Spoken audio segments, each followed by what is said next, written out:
Hi all, I'm Pramod Gupta and I welcome you to my YouTube channel Data My Passion. So in this video we are going to see strings in Python. There will be total 2 videos on string.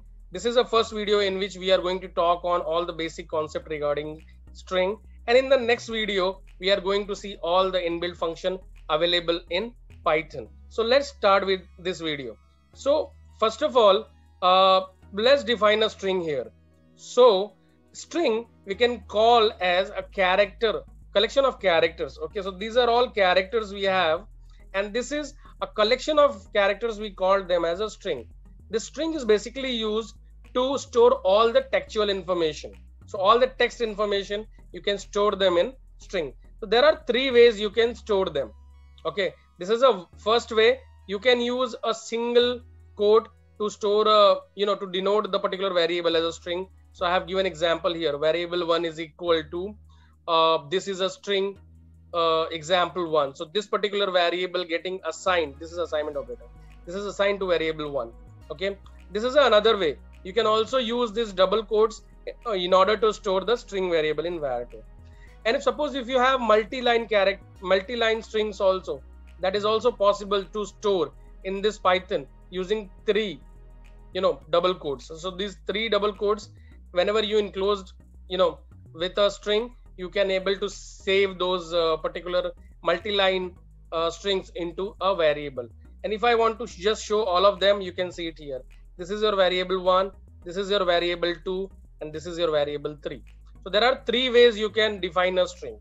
Okay, first way using inverted comma, not comma, inverted quotes, so sorry for that, then double quotes, and then triple quotes. So this is how the three way you can use to store a particular string value.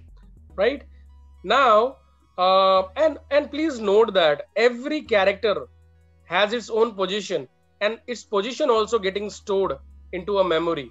Okay, so whenever you perform any retrieval of operation in order to retrieve a character from this particular string, you can do that. And how that is possible? Because the string is holding the sequence of characters. So every character has its own position, and that is stored in memory position wise. So T will be stored at 0 index, H will be stored as first index, I will be stored at second index, and that's how. So at every position the particular string is getting stored. That's why string is it's a ordered collection. I would say it's a ordered collection. Right now, suppose I want to print a particular string, then how can I do that? Okay, so suppose I'm storing a value 10 to a number 1 and storing value 20 to number 2, and I'm adding that here. Now I want to print that particular result in this particular format. So I have to add these two numbers, and while displaying the result to the console, I have to display in this way, like the sum of first variable 10 and 20 is the result. That's how I have to that's how I have to save the result to the console. And I can use, there is an inbuilt function called format function, which we can use to display the data in whatever format we want. Okay, so these are all placeholders. You can use this placeholder, and this this placeholder can be replaced by these variables while displaying to the console. So let me run the code so that it will be more clear to you. So if you see, the sum of this placeholder got replaced with num1 variable, which is holding 10 value currently. This particular placeholder got replaced with num2 variable, which is holding 20 currently, and this result variable is holding the addition of these two, which is 30. And that's how, using a format function, you can nicely print whatever you want to print to the console in a formatted way. Okay, this is one way of doing that. Another way of doing that is using %s and %d. This is another way of formatting the string. So same thing, we are doing the same thing, but what we are doing it here, while displaying the result, we have used a different way of formatting the string. So here also we are passing the variables, and we are using %sign here just to denote that after this particular thing, these are all the variable is going to replace your placeholder. But here, instead of using curly brackets as a placeholder, we are giving them the type of data which is going to be replaced by that. Say for example, %s is used for string type of variable. So operation is containing addition as a word, and that is what getting represented by %s. %d is going to represent your number variable. So these two %d variable represent your number 1 and number 2 variable. This particular %.2f is representing your floating point number, okay, up to 2 decimal place. So when I execute this code, you can see that the result is 30.00. So this is actually, this particular thing has not changed your result, rather it is giving you a format while printing. Okay, so I have applied a format here.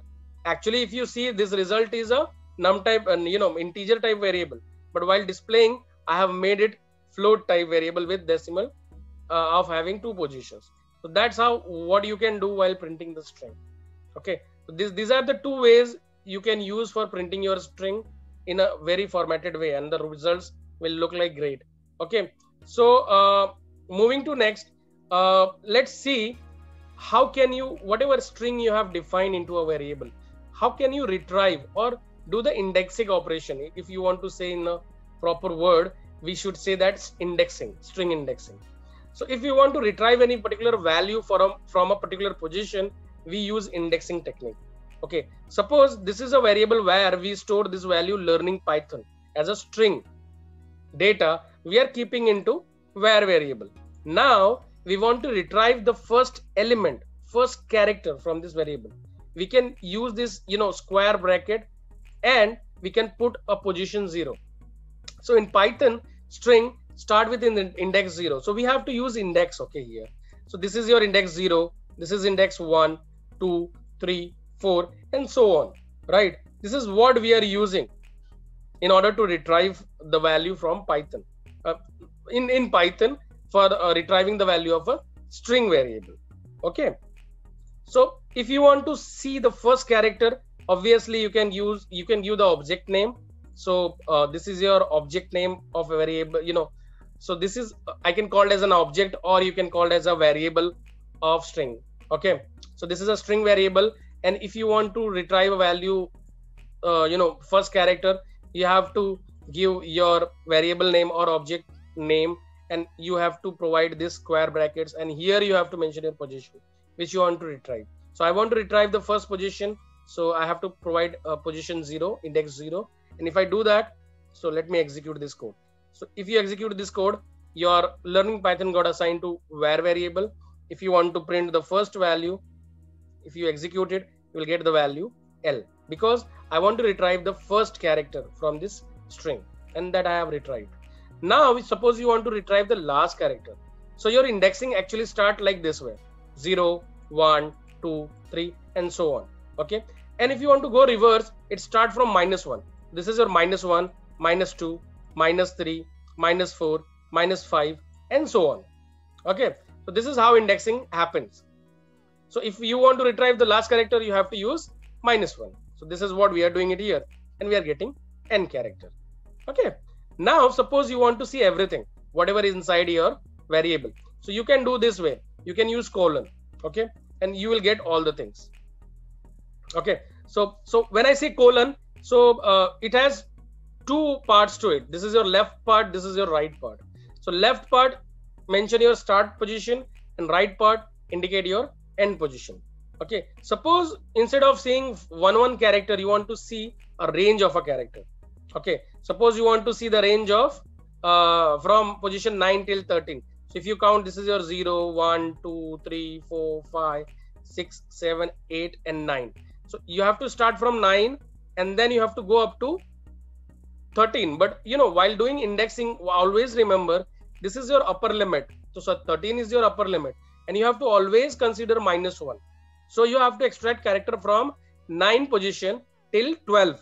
Okay, so 9, 10, 11, 12, 9, 10, 11, 12. That's what it should return. And if you see, it is return, PYTH. This is your 9th, so 10th, 11th, and 12th character, and that's what it returns you. Okay, so that's how you can do the slicing of any particular string. Now suppose you want to see all the data starting from position 4. So if you go 1, 2, 3, 4, from this to end of the string you want to see the data, you can provide your start position from 4 and end position you can put as blank. So it will take your default as length of your up to end of your string. So that's how it will give you the value. So if you can see, this is what it returns, like from position 4 till last. So from position 4 till last, it returns you the value. So if you go, this is 0, 1, 2, 3 and 4. That's why it has started from 4 and completed till last position. Now suppose you want to see from start position and this is your end position. So you want to see up to 5 positions. So this is your 0, 1, 2, 3 and 4 and 5. This is your ending position. Now you have not given starting position, so it will take default as 0. So it will give data up to this point. So if you execute this code, you will get you're going to get this particular data. So this is learn. Okay, so your 0, 1, 2, 3 and 4. Okay, 5 you have given, so it will be always 1 minus, so it will go up to 4. So you will get value learn. Okay, so this is what your string indexing part we have covered here. Okay, so now let's move to indexing, you using step size. So till now I have shown you only one colon. Actually there are 3 parameters: start position, end position and step size. The way we have we are seeing in string, this is how it has been designed. I have already shown you in case of range function. Okay, range function also have the same syntax like this: start, end and step size. String also follow the same thing. Even list also follow the same thing, which I'm going to cover in my next videos, in coming videos. So you can see this is your variable, you set it here. I have executed this code, and now if you want to see all those values, and this is your jump of 1, so it will going to show you the same thing. Okay, because you are seeing all the variable with the jump of 1. Now suppose you are applying jump of 2, it means that it will going to give you this one, then this one, then this one, and then this one. Jump 2 it will apply, and that's how you will get L, your L, then A, then then N, then again N, then that's how it will going to give you. And you are seeing that here. Suppose you want to go from the last position, okay, reverse. In that case, if you are saying that -1, okay, if you say that, it's going to reverse your string, and that's how it is your N, then O, then H, then T. This is again go to the reverse order. You want to see that, you have to mention -1.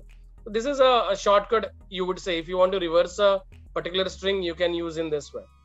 Okay, so this is how you can achieve with the help of step size. Now there is one important property, I would say, available in string.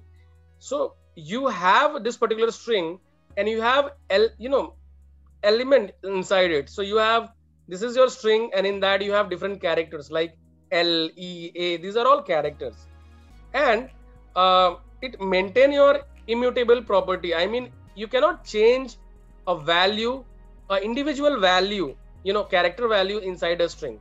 So this is what we have defined var variable here. And suppose your 0th position, your value is L. You want to replace that with X. You will not able to do that because it will not going to allow you. String object does not support item assignment. So this is your item, and if you want to assign it to some other value, it is not allowed. And that's why string is holding immutable property. So that's why we call that string is immutable object. Okay, so this is what. But don't get confused with reassignment operation. Okay, we can assign the complete variable to another value, and that's how it happens. It will going to allow you to assign or dereference your variable. I mean, right? So this var variable is getting different value altogether. So you can reassign the different value to a variable, but you cannot do the item assignment that I demonstrated here, right? So this is what your string immutable property. And I hope that you understood all the items which I have shown it to you here. And these are all basic, I would say, tutorial for string. And I hope that get clear to you. So if you like my video, please subscribe to my channel, hit the like button, and share with your friends. And this whole code is available on my GitHub repository, and the link is already given in the description section. So you can go and check out. Okay. And whenever you subscribe my channel, please don't forget to hit the bell icon so that any new video I'll upload, you will get notification and you can go and watch that. So thanks a lot for watching.